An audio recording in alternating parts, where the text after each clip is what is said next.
कहने को अधिकारी हैं और सोच में सिर्फ गंदगी भरी है, सिर्फ गंदगी। आईएएस होने के बाद इनके दिमाग में जहर भरा हुआ है। नाम क्या है? संतोष वर्मा।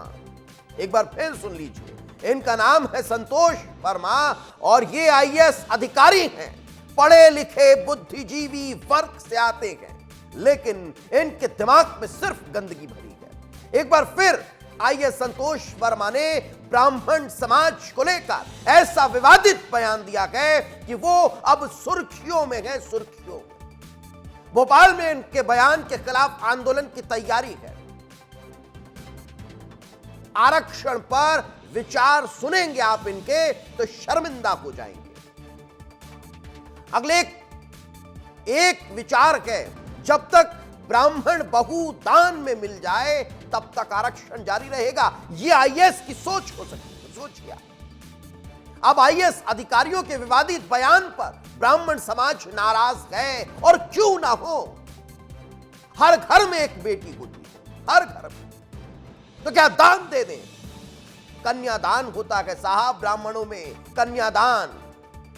लेकिन कन्यादान का यह मतलब नहीं कि आप उसे समाज, धर्म और जाति से जोड़ दें। धिक्कार है ऐसे अधिकारियों पर जो इस तरह की घिनौनी और गंदी सोच रखते हैं, गंदी सोच रखते हैं। ब्राह्मणों पर आईएएस अधिकारी का यह विवादित बयान सामने आने के बाद अब आक्रोश देखने को मिल रहा है। अजाक्स के प्रांतीय अध्यक्ष संतोष वर्मा का यह बयान सामने आया है। ब्राह्मणों की बेटियों को लेकर उन्होंने इस तरह का विवादित बयान दिया है। ब्राह्मण मेरे बेटे को अपनी बेटी दान दे दें, यह संतोष वर्मा कह रहे हैं। ब्राह्मण हमारे घर शादी करें तब तक आरक्षण बंद नहीं होगा। जब दान करेंगे तब बंद हो जाएगा। जब तक ऐसा नहीं होता आरक्षण जारी रहेगा। तो आरक्षण की वकालत ये अधिकारी इस तरह की घिनौनी सोच के साथ करते हैं। एक परिवार में एक व्यक्ति को आरक्षण मिलना चाहिए जब तक कि मेरे बेटे को कोई ब्राह्मण अपनी बेटी दान नहीं करते या उससे उसका संबंध नहीं बनाते।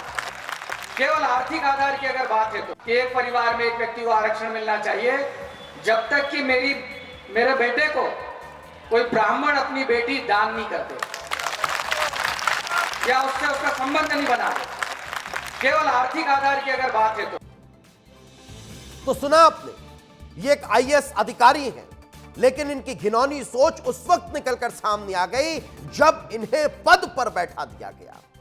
पद पर बैठा दिया गया। इनकी मानसिकता में कितना जहर घुला हुआ है वो आपने इनके वक्तव्य से सुन लिया होगा। नाम है इनका संतोष वर्मा।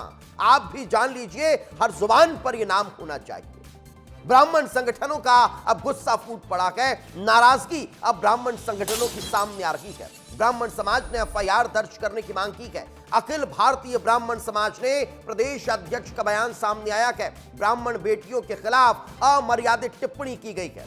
मामला दर्ज नहीं होने पर पूरे प्रदेश में आंदोलन होगा, पूरे प्रदेश में। और यही कारण है कि अब ब्राह्मण नाराज नजर आ रहे हैं, आंदोलित नजर आ रहे हैं। और इस विवादित बयान के बाद पूरा ब्राह्मण समाज अब सड़कों पर उतरने की तैयारी कर रहा है। और इस तरह के विवादित बयान के बाद आक्रोश और ज्यादा पनपता नजर आ रहा है।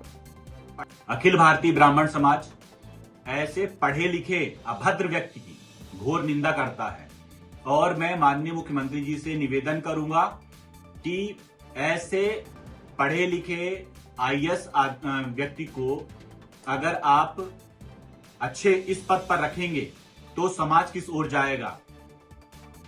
और इस वक्त हमारे सहयोगी विवेक हमारे साथ जुड़ चुके हैं। विवेक, इस तरह की घिनौनी सोच पर सवाल खड़े होते हैं। क्या माहौल इस वक्त क्या चल रहा है? क्या एफआईआर की कोई तैयारी?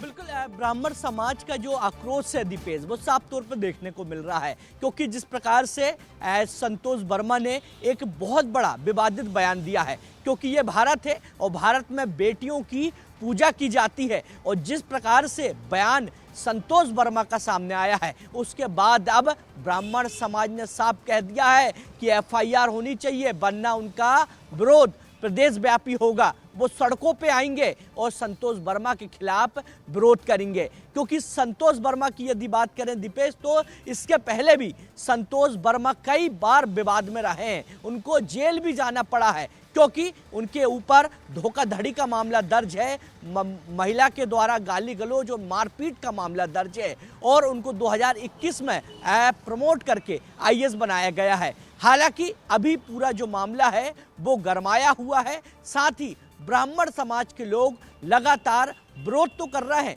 मगर जिस प्रकार का उन्होंने बयान दिया है उनकी मानसिकता को दर्शाता है, क्योंकि वो एक आईएएस है, एक बड़े पद में बैठे हुए हैं और तमाम अलग अलग जाति, अलग अलग समुदाय के लोगों से मुलाकात करते हैं। जब उनकी सोच सार्वजनिक मंच से इस प्रकार से देखने को मिलती है तो आप सोचिए, जब वह किसी बड़ी गद्दी पर बैठते हैं, वो बड़े पद पर मौजूद हैं, जब उनसे कोई जो अलग अलग जाति के लोग जब मिलने आते हैं तो उनकी सोच क्या होगी, किस प्रकार से वो भेदभाव करते होंगे कि जब इस तरह का व्यवहार सार्वजनिक मंचों पर उनका दिखाई दे रहा है, नजर आ रहा है, उनके विचार में इस तरह का जहर घुला हुआ है, तो शायद ये मैं स्पष्ट नहीं कह रहा हूं, लेकिन हो सकता है कि चूंकि इनके कई और पुराने विवाद भी सामने आए हैं, उन पर भी मैं जाऊंगा, लेकिन ये कहा जा सकता है कि ये इस तरह का व्यवहार अपने दफ्तर के जो निचले कर्मचारी हैं उनके साथ भी करते होंगे।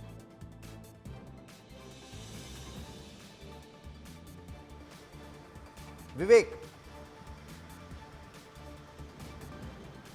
बिल्कुल दीपेश, क्योंकि कर्मचारियों की यदि बात करें तो इनके दफ्तर में कई कर्मचारी भी होंगे और जिस प्रकार से ये तो सार्वजनिक मंच में इनके द्वारा बोला गया है तो अब वो पता चला है, मगर इनके दफ्तर की यदि पड़ताल करें तो कई मामले सामने आएंगे, क्योंकि विवादों से तो इनका संबंध है और इनकी जो सोच है वो सबके सामने है कि उनकी मानसिकता क्या है, उनके विचार क्या है। जब खुले मंच से बेटियों को लेकर जब वो कह सकते हैं, एक विवादित बयान दे सकते हैं, तो आप उनकी मानसिकता को सोचिए कि उनकी मानसिकता क्या होगी। जहां बेटियों को लेकर पूरा देश, पूरा मध्य प्रदेश लगातार बेटियों को लेकर अभियान चला रहा है, बेटियों को लेकर कहीं ना कहीं तमाम कार्यक्रम किए जा रहे हैं, बेटियों को एक देवी के रूप में पूजा जाता है और इस प्रकार का बयान वो मध्य प्रदेश की धरती पर दे रहे हैं। बिल्कुल, इसीलिए सवाल खड़ा हो रहा है कि आखिर जब एक अधिकारी की सोच इस तरह की है तो फिर सवाल खड़ा होता है कि भाई इतने पढ़े लिखे बुद्धिजीवी वर्ग से आने के पीछे की फिर कोई वजह नहीं निकलकर सामने आती है। क्यों? क्योंकि आपकी मानसिकता में इस तरह की गंदगी भरी हुई है जो आज समाज में परोसी जा रही है। आज समाज बदल चुका है, वो नहीं मानता है छुआछूत को, उसने सब प्रथाओं को बंद कर दिया है, लेकिन उसके बाद भी अगर किसी के दिमाग में इस तरह की गंदगी भरी है तो उस पर सवाल खड़ा होता है। एक बार फिर आपको सुनवाते हैं कि संतोष वर्मा आखिर किस तरह से गंदगी अपने दिमाग में भरकर गंदी सोच रखते हुए सार्वजनिक मंचों पर यह बयान दे रहे हैं। क्या कहा, एक बार फिर सुनिए।